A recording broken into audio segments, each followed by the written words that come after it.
एक पंडित जी थे किसी गांव में।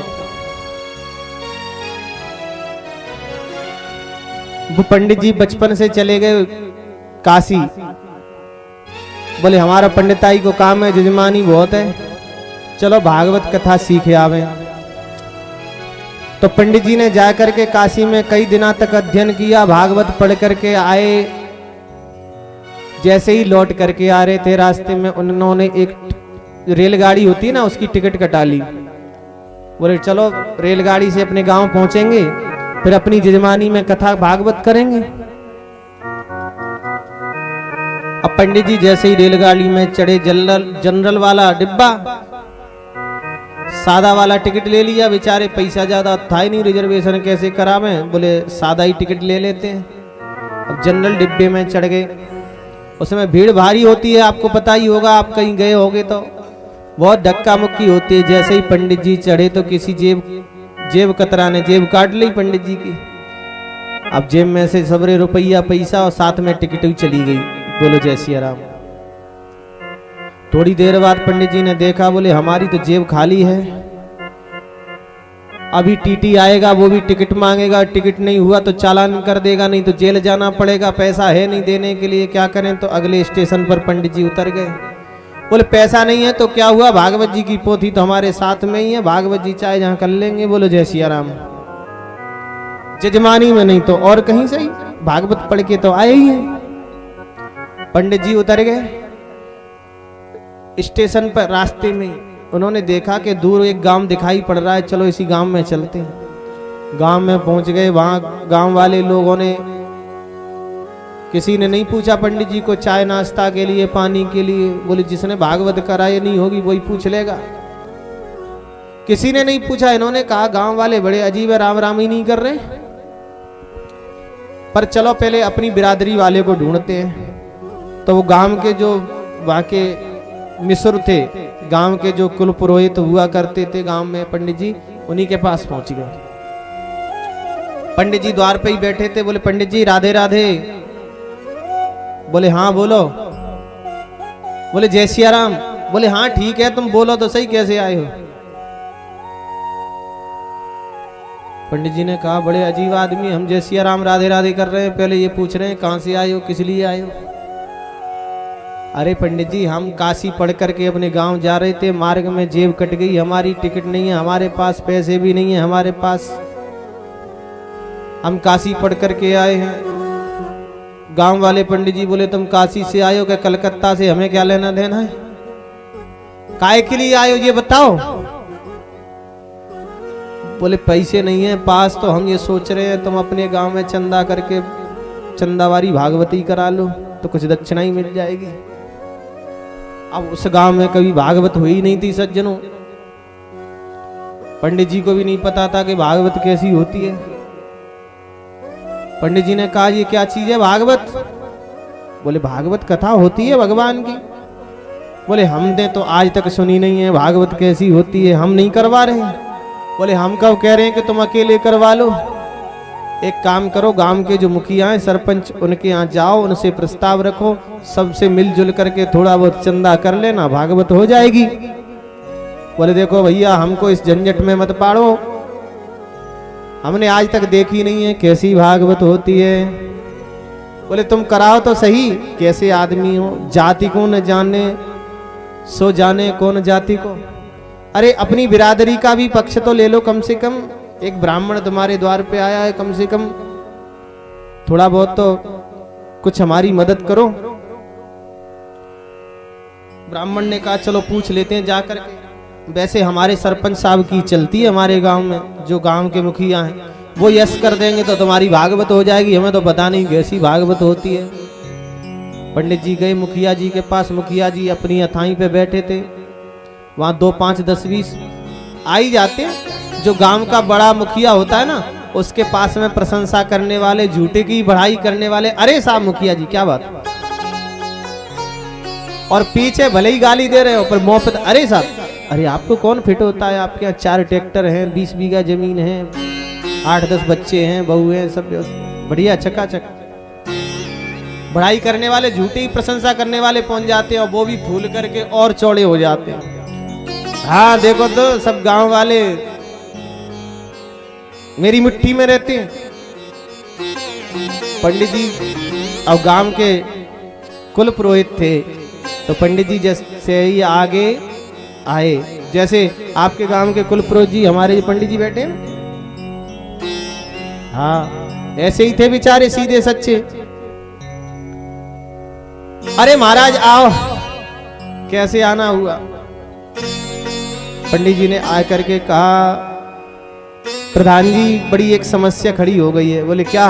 बोले एक पंडित जी आए हैं कहीं से, काशी से पढ़ के, अब यूं कह रहे हैं कि अपने गांव में भागवत करा लो। अब हमने तो आज तक सुनी नहीं है भागवत कैसी होती है, अब कैसे कराए? अब उस गांव में किसी ने भी नहीं सुनी थी कि भागवत कैसी होती है। सरपंच बोला कि हम नहीं भागवत कुछ करा रहे, पंडित जी से जाकर के मना कर दो, हमारे यहाँ गांव में कोई भागवत नहीं होगी, पता नहीं कैसी भागवत होती है, हमने तो आज तक देखी नहीं है।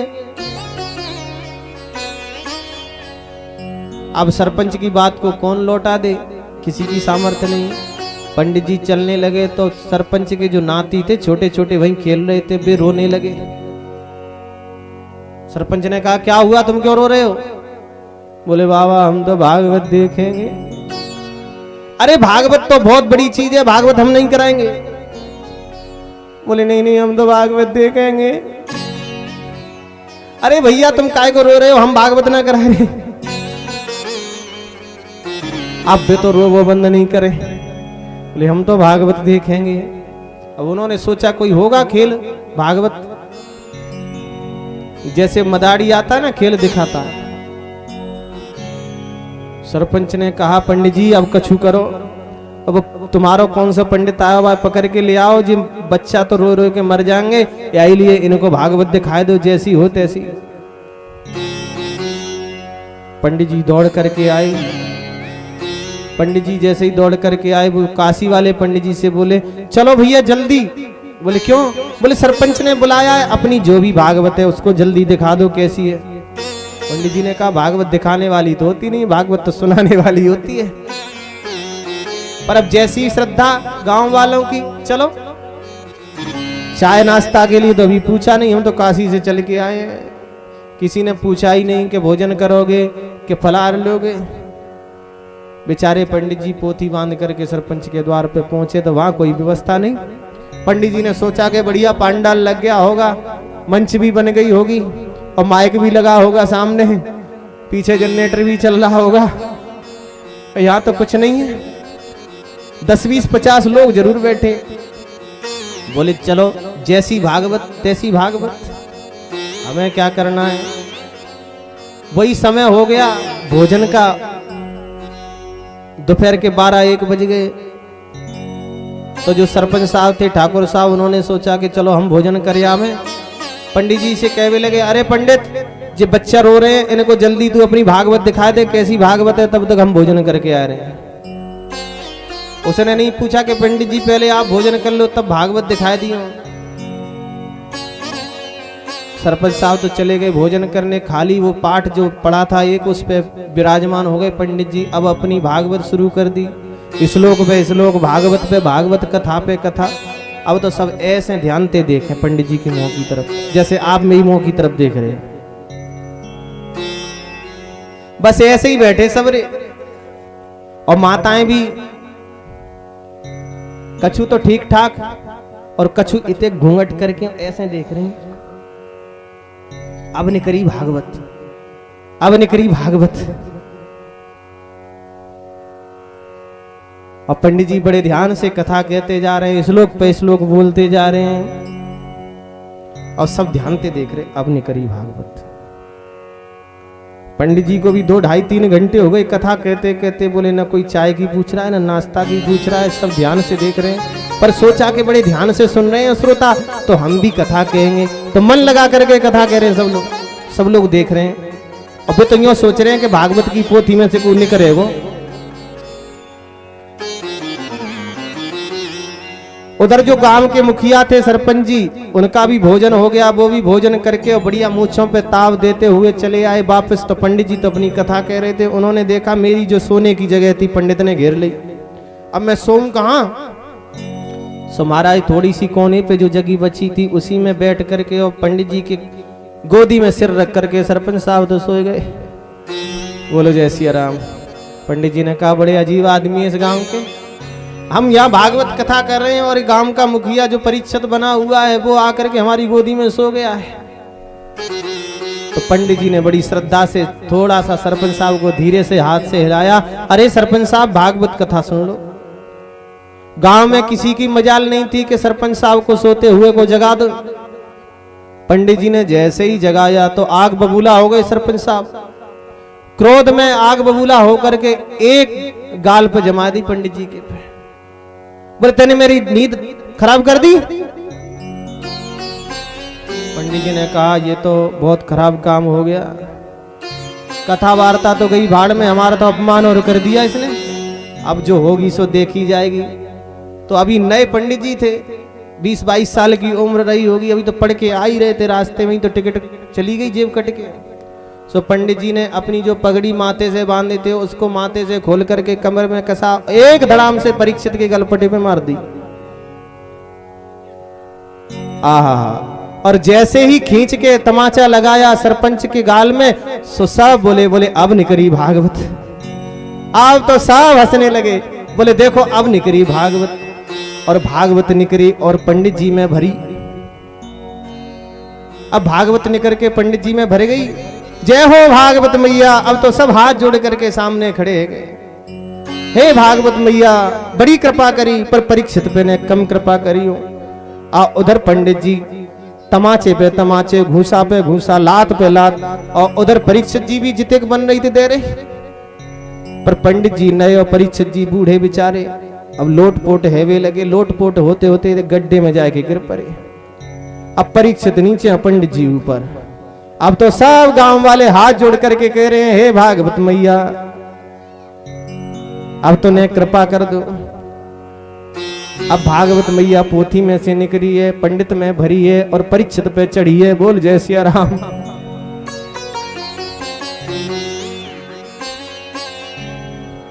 अब तो परीक्षित की घरवारी आएगी, दौड़ करके आई, हे भागवत मैया मेरो भाग जन फोड़ डारो, मोए चाहे मार डारो, पर मेरी लाज को रखैया दो। हे भागवत मैया कृपा करो, अब तो बहुत है गई भागवत, अब तो मेरे पति देव छोड़ दो, अब तो घुटने फूट गए बेचारे के। पंडित जी ने कहा बोले ये गांव वाले को तो ऐसी भागवत चाहिए। सो पंडित जी बोले बोले हाँ भागवत मैया। तब तक बहन जी आ गई। बहन जी बोली हे भागवत मैया। बोले बोले बड़ी भैंस और गैया ले भैया दो छोड़, चाहे बड़ी भैंस और गैया ले, हमारे भैया को छोड़ दो, चाहे भले ही हमारी भैंस ले जाओ, गैया ले जाओ।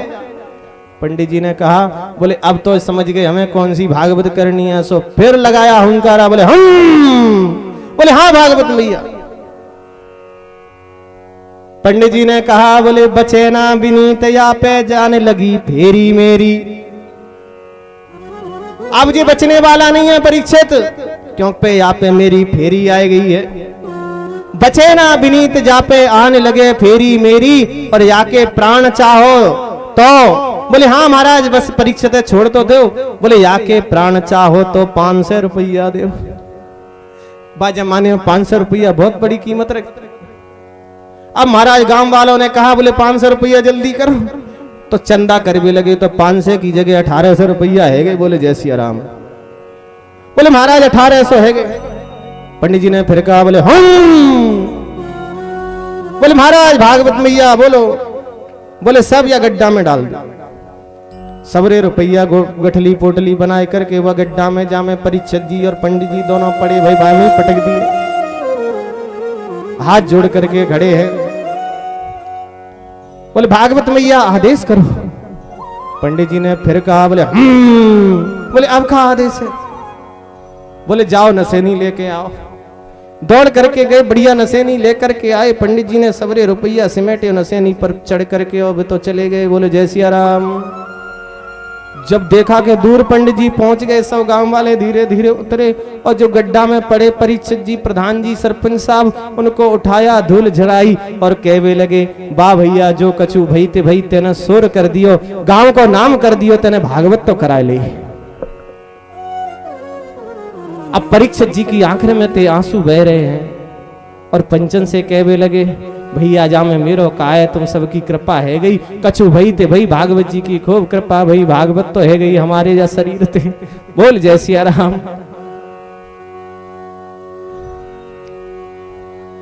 तो भागवत यह चिंतन करने का विषय है, मनन करने का विषय है। इससे सुना हुआ जो शब्द है वो संसार के मनुष्यों को कल्याण देने वाला है। सब्सक्राइब करें हमारे YouTube चैनल साधना गोल्ड को और पाएं वीडियो सबसे पहले। और हाँ, बेल आइकन दबाना ना भूलें।